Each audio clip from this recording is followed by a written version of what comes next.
Good Sunday morning, everyone. Schuyler Callihan here with another episode of Between the Ears. Before we get started, make sure you smash that subscribe button so you get notified every time we drop a new episode.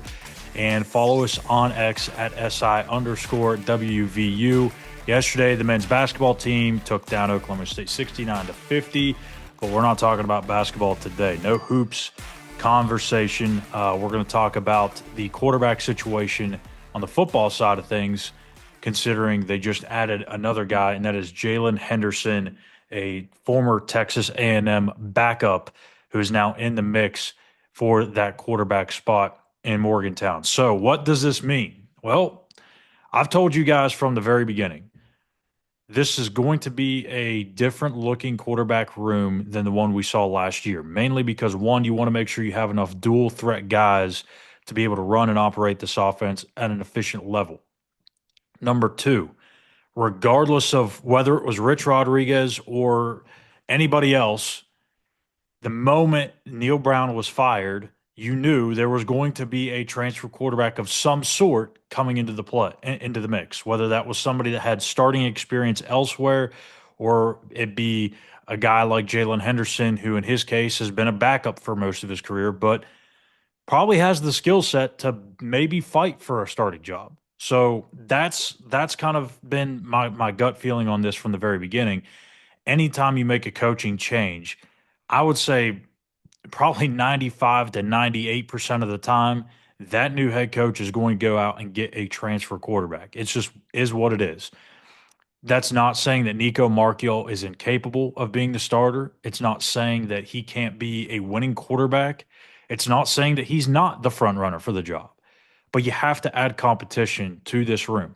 Before Henderson's commitment, you only had Khalil Wilkins, who has not played in a single game, and you have Scotty Fox, who is an incoming freshman, who obviously is probably not going to be playing from day one. So you kind of had to go out and get somebody, even if you didn't feel like Nicco, or even if you felt like Nicco was going to be your starting quarterback. You had to go get some insurance, go get somebody with some experience, and that's the case here with Henderson. So the skinny on Henderson, he started his career at Fresno State, didn't really play a whole lot there. He transferred to Texas A&M, did not play this past season, but in 2023 he did get into 5 games, completed 53 of 78 passes for 715 yards, 6 touchdowns to 2 picks. Also ran the ball 41 times for 104 yards and 2 scores. So he does have 2 years of eligibility remaining. So I don't necessarily think that this is just Rich Rod patching up the quarterback room and saying, okay, now we've got our backup quarterback. I really don't. I really believe this is going to be a true quarterback competition. You watch the very limited film that Henderson has at A&M and the even more limited film at Fresno State.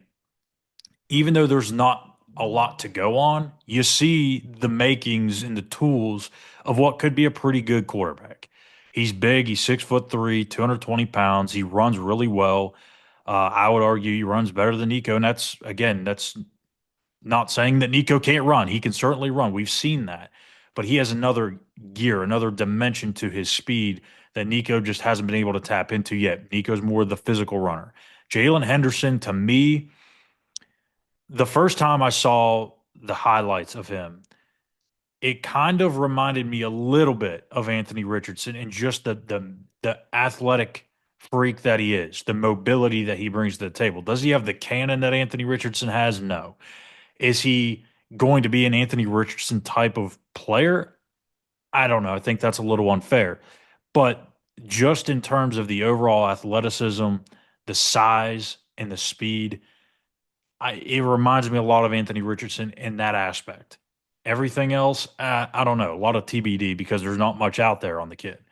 But you don't bring in a quarterback that's got 2 years of eligibility remaining, or I should say, you probably don't land a quarterback with 2 or more years of eligibility remaining to just come in and be the backup quarterback. So I'm assuming that West Virginia went to Jaylen and said, hey, there's an opportunity for you to come here, win the starting job, and be a starter for 2 years. And who knows, if you do well in those 2 years, you never know what's going to happen. You can maybe make it to the next level. This is also a kid that was getting recruited by Liberty and some other schools, and Liberty's replacing Caden Salter, who transferred to Colorado. So if he was more than likely guaranteed a starting position at Liberty and passed that up to come to West Virginia, right? Like he's not going to pass up a starting opportunity at Liberty, which is a pretty good G5 school, to come be a backup at a Power Four school. Doesn't make a whole lot of sense. So clearly, this is going to be a competition. Does Nicco have the upper advantage or the upper hand in this competition? I don't know because it's a whole new offense. A lot of the coaching staff is going to be new, and a lot of the players surrounding the quarterback position are going to be new. Really, Jaheim White and Rodney Gallagher are pretty much the only two remaining pieces of that offense from 2024, at least the key parts. The entire offensive line is having to be rebuilt. Traylon Ray's in the transfer portal. Hudson Clement transferred to Illinois. Cole Taylor graduated. Traylon Davis graduated. Um, yeah, you lost C.J. Donaldson to Ohio State. So all of the pieces surrounding the quarterback spot are brand new. There's no familiarity there with anybody. So everyone's starting from scratch. This is a blank canvas, but I do think Rich really likes the potential of Nicco. There's a reason why Nicco himself is staying. There's a reason why he didn't go and enter the portal and find somewhere else to play. He too would have probably went somewhere else if he didn't believe he had a good chance to win the starting job. So this is just what it is. It's going to be two guys battling it out, and I don't want to rule out Khalil Wilkins, but I mean he's going to be a redshirt freshman. He has no experience whatsoever. You have two guys with some sort of experience ahead of him. It's going to be an uphill battle to say the least for him. For Khalil, I do believe that he's got a chance, man. Like if you go back and watch his high school film, that kid is insanely talented with the ball in his hands. Now, he has to take a lot of steps as a passer. He's got to understand coverages a little bit better. He needs to be probably a little bit more calculated in his decisions. But as far as, again, the overall athleticism piece goes, he's got every bit of it. And he can certainly run this offense. It's going to take time. He probably needs honestly, probably another 2 years before he's truly ready.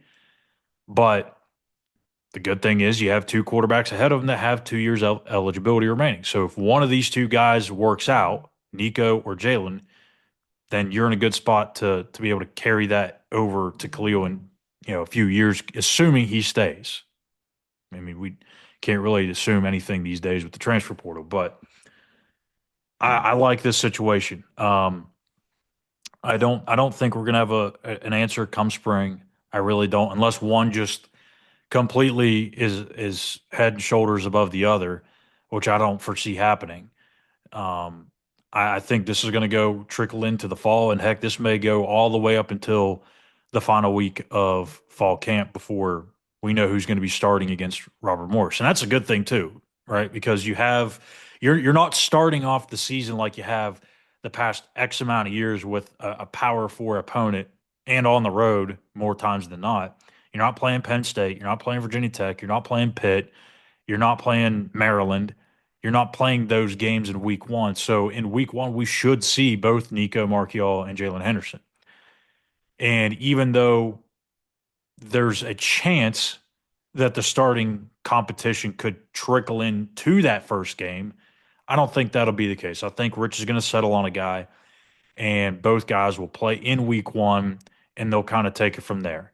If, say, one of the quarterbacks plays better in fall camp, wins the job, but kind of comes out, lays a flat egg, sort of against Robert Morris. I mean, you're not going to roll a complete flat egg against RMU, but if one of them looks significantly better than the other, then maybe there is possibility for an open discussion. Is it going to get to a two quarterback system? I don't think so. Rich knows the importance of settling on a quarterback, just like every other coach in college football. You have to go with one guy and roll with him for the season, unless it's just chaos, unless it's just too much where you're not finding enough consistency out of either guy. Then that's when you know you're in trouble. But if Rich has his way, he'll get one of these guys to work out, and they'll be the guy. Now, really the kind of the question that I have is, say Jaylen Henderson does emerge and he is the starting quarterback. He's named the starting quarterback, you know, after the spring, which I don't foresee happening, but if that does happen, got to expect Nicco to enter the portal, right? What's the incentive for Nicco to stay and hope that he can either surpass somehow Henderson, or if Henderson just has a really bad fall camp? That's really the only two ways that he's going to take over the starting job. So I don't think we'll see Nicco enter the portal unless Jaylen Henderson wins the starting job out of spring. And I don't see a starter being named at that point in time. It just doesn't make sense, especially for Rich. I mean, you want to keep two quarterbacks with some experience on the roster.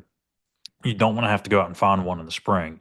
You've already got one that's going to be in your system for several months. So this is going to trickle into the fall. So I guess we could just erase the last 45 seconds or so of this, because it's just not going to happen. But it is an intriguing battle for the first time since, well, I guess 2023, Garrett and Nicco. That was a true battle, but it was kind of always leaning towards Garrett the whole time.